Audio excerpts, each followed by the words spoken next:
metrics. It's a forward-looking metric that we're getting high-value young people who are moving here. Entrepreneurship flows towards the path of least resistance, and we are one of those paths. That's me too.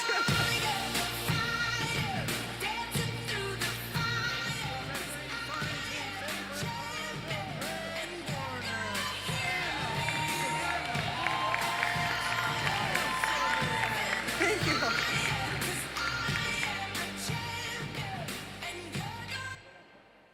Thank you, everyone. That was quite the intro. I hadn't seen that before just now, so thank you, everyone, for putting it together.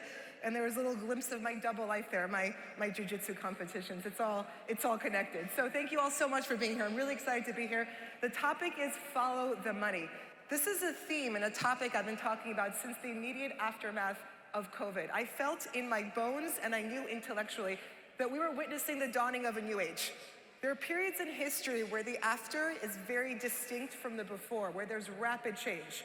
And the financial polarities of our country are shifting, and we're all very, very lucky to be in South Florida because we're emerging as the new capital of the 21st century. It's all playing out, it's accelerating as I thought it would, but it is still early days. There's still a lot of upside to align with and to capture, and to do so, we have to really understand what's happening. So let's dig in. So the first thing I'm gonna say, what is really happening in South Florida? At its core, we've become the path of least resistance for entrepreneurship. Entrepreneurship is a force, like electricity, like water. Does water flow uphill, right? It does not. Entrepreneurship is the same way. And along with it comes wealth, comes creation, comes creativity, all of those things. And this is something that I recognized again in the immediate aftermath of COVID. The press was in denial about it for years because new realities are uncomfortable for people, but they started to finally catch on. And so this is actually what I told Fox News. Is there a way to play the video? How do I play the video? Somebody? Click? Ah. And you really believe there's going to be, as you put it, a wealth and talent migration into South Florida. You really believe that? And that's going to help home buyers. Yes, we're already on the receiving end of the wealth and talent migration, which has been tremendous from what I'm calling our feeder jurisdictions. We're tended to be high tax states that were blue states that were high lockdown. Right. There's just been this tremendous surge. Entrepreneurship flows towards the path of least resistance, and we are one of those paths. And it's important to keep in mind that in a high tax jurisdiction like New York City, your top 1% of taxpayers account for almost 50% of tax revenue. Yeah. And wealth is increasingly mobile, and you can only boil the frog so long. You can move down here. Thank you very much, Anna. Thank you. That's really the core of what is happening. It is the flow of entrepreneurship that is driving everything we're seeing in our markets. It's not going to reverse, and it's just begun. So let's see what's happening. Well, I'm sorry. I want you to internalize two important concepts here.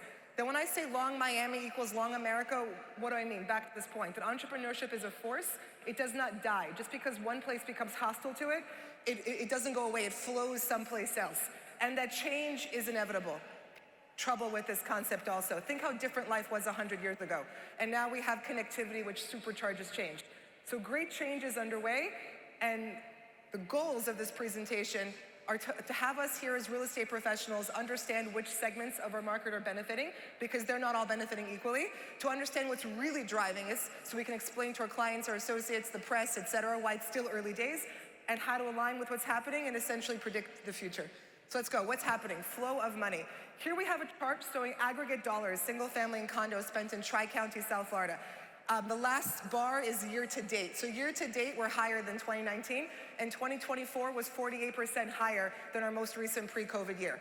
So more money is flowing into South Florida. However, overall transaction volume 2024 annually versus 2019 was down 23%. So how can that be? It's because the money is flowing towards new prime product, and this is the main thing to understand in our market. This is where it gets a little bit shocking. Look at the growth of that. The bar chart shows transaction volume past $1,000 a square foot. Single family is up over 700% in Miami-Dade County, and that is the prevailing pattern. Next, I wanted to emphasize that inventory levels in our market are below where they were pre-COVID. I'm saying this because there's a lot of press saying inventory up in the state of Florida, and they're somehow conflating our reality with the rest of the state. Well, the point that I want you all to make is that when we discuss Manhattan real estate, we never put it in the same sentence as Buffalo or Rochester or Albany, right? So the same logic here applies here for South Florida. We're in a completely different path of money than the rest of the state of Florida. Let's dig in. This shows spikes also past $2,000 a foot, just to cement down this point. Past $2,000 a foot, single-family sales volume is up 1,200% versus pre-COVID. This is quite literally a new reality being created. Single-family, of course, has inherent scarcity because we can't add more inventory vertically. But the same pattern is playing out with condos, up 631% past 2,000 a foot, and that does not include pipeline sales. So it would actually mirror more closely single-family. Look at that all-cash number.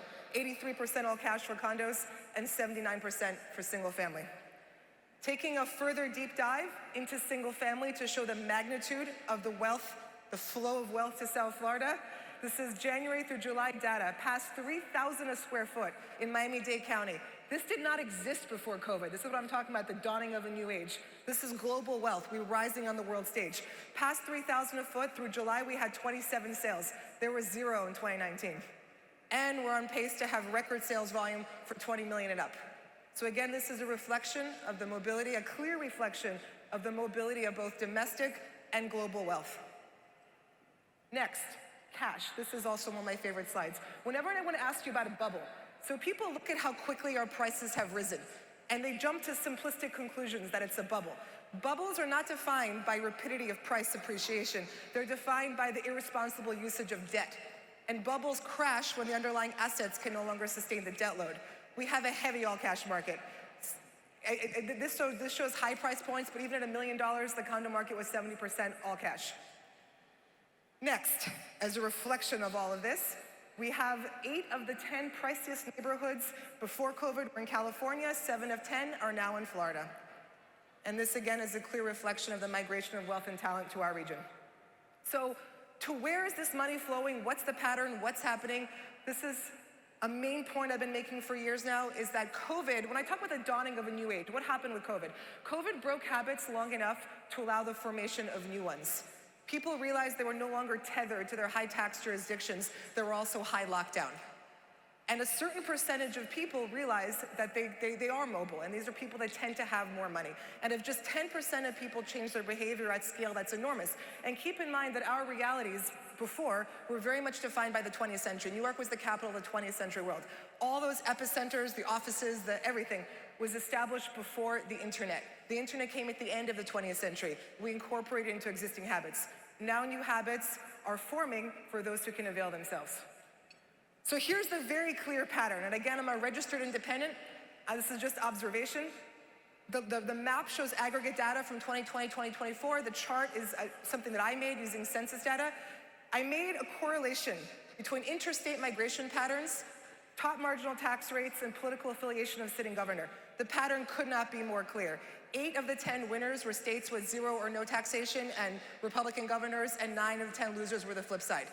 The chart that somebody else made, the map, corroborates this. This is a flow of taxpayers away from high tax jurisdictions. So why would this reverse? For our market to do something different than it's doing now, this pattern would have to change. And that's why I had full confidence in making these statements years ago. Because why would we have a net flow of valuable taxpayers back to high tax regimes that also have lower quality of life?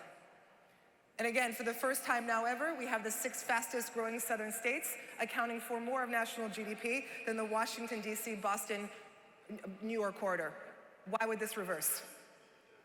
Next, we have more assets under management right now in the state of Florida than in the state of Connecticut for the first time ever.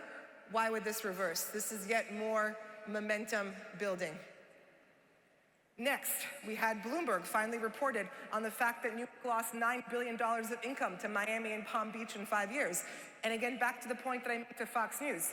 Your top 1% of taxpayers account for over almost 50% of your taxes in these high tax jurisdictions. This is an accelerated force. It builds positive momentum at the point of destination and negative momentum at the point of departure. Then we had a report showing that Miami and Palm Beach are among the fastest growing wealth hubs in the world. This is by Henley and Partners, ranked on a global scale. So all of this is further reflection of this mobility of domestic and international wealth, and of the fact that we've become a path of least resistance for it. Next, momentum cycles are very real. They've only begun to build, and politicians are incentivized not to care. I've had this slide for years, and I was raised in New York City, so this gives me no joy. The fact that I'm correct gives me no joy. I love New York City. I've been here for 12, 13 years, but I grew up there. We have the person who will very likely be the next mayor of New York, Mamdani, who openly quotes the Communist Manifesto, seizing means of production, and poor guy, he can't even do one bench press. If you all saw that video, that was kind of fantastic. And it's a little bit tragic because if someone is going to destroy New York City reading the Communist Manifesto, like at least look like a tough guy, come out with camo and a machine gun or something. The fact that it's a total wimp doing it is like extra sad in my opinion. But I digress. Thank you.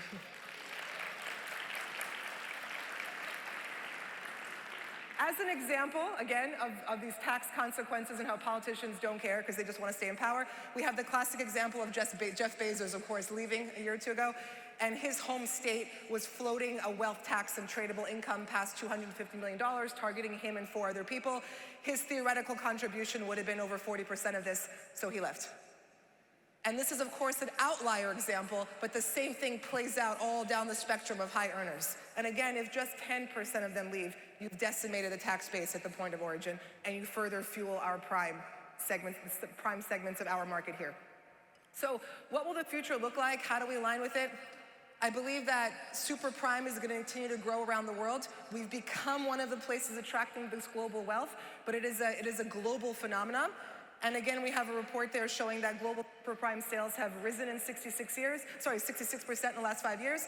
And in this table, you have Miami and Palm Beach that if we add up, equal more than New York City. So it's kind of our tri-county area that I believe will continue to emerge. That's a separate theory. Next, this is a bit of a complex topic I'll touch on quickly.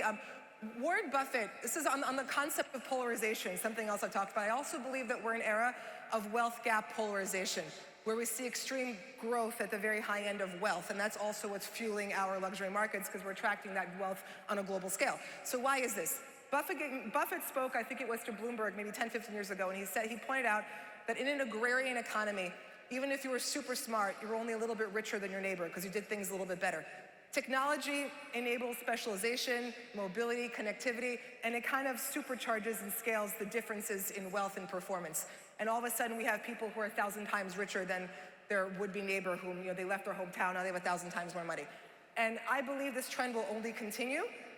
As the internet came in, and 30–40% of it is used for porn or other diversions, and then you have a small percentage of people using it to actually get better. You have MIT courses for free, you have all these things. Before the internet, people watch 4 hours of TV a day. So my point is that most people lack discipline and do not avail themselves of the tools they have. AI is a new tool coming in. A small percentage of people will avail themselves of this to further improve themselves. And I believe this is all part of the growing global wealth divide, which is going to play out over our adult lifetimes, which will further feed super luxury both here and around the world. I was quoted yesterday in the Herald on the topic of the rate cuts that just happened. This is just brand new to touch upon this. When the Fed lowers interest rates, it injects monetary, like a flow of money into an economy, right? So what does this mean for us? That means that mortgages become attractive to more people. There'll be more participants in the market, thus probably higher prices. I don't think it's going to help first-time home buyers in our market because we have a complete disappearance of lower-priced inventory. We're down over 80%, single-family under $500,000. We can't keep up. So my prediction with the rate cuts is that we'll have more participants, more pressure. Our market rose in the face of high interest rates. Keep that in mind too. So adding more fuel to this fire will just increase the pressure. All right. So how do we align with the region's ascension? Recognize the underlying conditions, which I think we've gone over, that it's still early days, internalize this, be excited about it. It's going to play out over the next 10, 20 years. And we're going back to my jiu-jitsu. So all the information in the world is great, but if you don't have the mindset to process it, it's wasted on you. Combat sports distills down the power of the mind better than anything else. You have to decide you're going to win. If you don't decide that, you've lost. The same thing applies to life. Decide you're going to win. Decide you're going to take advantage of what's happening in the world around us. Interpret things as real-time positives and believe in the inevitability of your own success. Wealth is mobile. Talent is mobile. Entrepreneurship flows to the path of least resistance. That path leads to Miami. We're becoming an epicenter, a 21st epicenter of wealth creation. And again, the best way to predict the future is to create it. So we're all very lucky to be here.